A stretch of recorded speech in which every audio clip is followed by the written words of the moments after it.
Get your free copy of the complete tutorial at www.teachucomp.com/free. Now that you have created your finance charge items, you will want to apply the finance charge items to either a new invoice or an existing invoice. To create a new invoice with a finance charge, click the Create icon and select Invoice under the Customers heading. This will open the Invoice menu. In the Choose a Customer drop-down list at the top of the page, select the customer from the list. Depending on the level of information you entered into your customer record, some or all of the fields will be pre-populated. For example, billing address, shipping address, and so forth. On the first line of the split line list, click on the Products or Services column to open the drop-down list that contains your products or services. Select the finance charge item you would like to apply to the invoice. Generally, when creating a new invoice for finance charges, you will want to have a variable or flat rate charge. The finance charge item and the description and rate you assign to it will now be displayed within your split line list.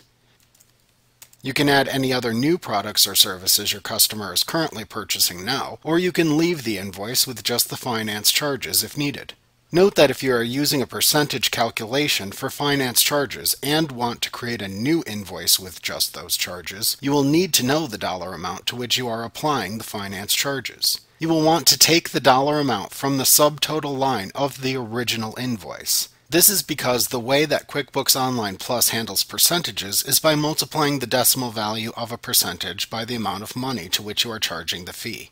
So for example, $100 overdue multiplied by 10% would need to be entered as a quantity of 100, and the rate field would need to be displayed as 0.10. This will cause the amount field to display $10. This type of calculation is easier when adding it to an existing invoice, as all of the required information would already be displayed on your screen. When you've completed your invoice creation, you can print or preview the invoice by clicking the Print or Preview link at the bottom of the page. You can also save the invoice by choosing one of the save options: Save, Save and Send, Save and New, or Save and Close. It is just as easy to add a finance charge to an existing invoice. In the navigation bar, under Transactions, you can click the Sales link. This will open the Sales Transactions page that will list all of your sales transactions. From the Money bar, click the Overdue Invoices section to filter the list to include only overdue invoices. From the list, select the invoice to which you would like to add a finance charge by clicking anywhere on the line that contains the invoice.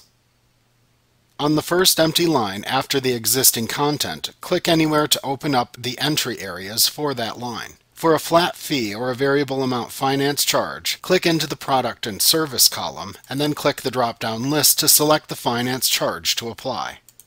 This will add that charge to the invoice. If it is a flat fee, a quantity of 1 and the rate of the finance charge shown within the rate column should be applied to the invoice. For a variable amount charge, the line item will simply add a quantity of 1, and the rate field will simply be empty, or it will simply show the actual existing variable rate. You can click into the Rate column and enter the variable rate for the amount of the finance charge. For example, if you were charging 15%, you could enter 0.15. Now, using a percentage-based calculation for finance charges requires an extra step in order to calculate the finance charge amount correctly. When using a percentage calculated finance charge, you will want to take note of the subtotal line of the existing invoice prior to adding your service charge or late fee. This number is what you will then enter into the quantity field for the finance charge line item. Now you can add the finance charge line item to the invoice. Click into the Product or Service column and select the percentage charge from your list of products and services. It will initially add a quantity of 1 with the decimal value of the percentage that you are calculating in the rate. Click into the Quantity column and enter the original amount from the subtotal line of the invoice. After you've entered the correct amount in the Quantity column, you will note that QuickBooks Online Plus has calculated the finance charge for you. So, for example, if your subtotal was $60, you would simply enter 60 into the quantity field, and then calculate a 15% charge entered as 0.15 into the rate field. The amount field should automatically display $9 for the $9 finance charge that QuickBooks calculates. When you've completed your entries, you can print, make recurring, or choose one of the Save options at the bottom of the screen. To print or preview the invoice, simply click the Print or Preview link. To make the invoice recurring, click the Make Recurring link and select the period for recurrence. However, note that most businesses will rarely make an invoice with a finance charge recurring. The save options available to you from this page are Save, Save and Close, Save and New, or Save and Send.